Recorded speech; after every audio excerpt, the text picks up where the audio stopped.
delay in North Korea. State-run media reporting that Syrian President Bashar al-Assad plans to visit North Korean leader Kim Jong-un in Pyongyang. This just 8 days before Kim's meeting with President Trump in Singapore. Joining me now is Bruce Klingner, Senior Research Fellow at the Heritage Foundation, former CIA Deputy Division Chief for Korea. What do you make of this? Well, it seems like North Korea is determined to shoot itself in the foot. Just when the summit is back on track and sort of ruffled feathers have been smoothed, now, this announcement that, of all the dictators in the world, North Korea had to pick the one that the U.S. has attacked and for which President Trump has been very critical. So I don't think it's going to derail the U.S.-North Korea summit, but it certainly sort of casts another dark shadow over it. Is there any way to look at it in a more positive light, that maybe this is another country that has been controlled, by Russia or has seen influence from our other enemies, and maybe Kim Jong-un is saying, come on over to the light side, there's more rewards over here?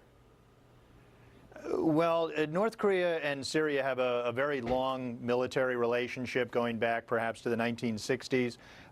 North Korea was assisting Syria build a nuclear reactor, and that was what Israel bombed in 2007. And more recently, there have been North Korean support for Syria's chemical weapons program. So it's really not a good news story. No. So what do you think happens as a result?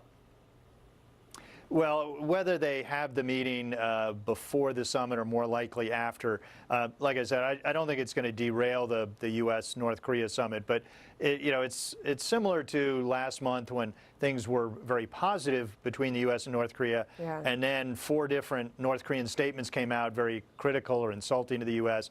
Again, it lost a lot of the goodwill that North Korea had been developing with its charm offensive. But we did hear last week that they were also meeting with Putin.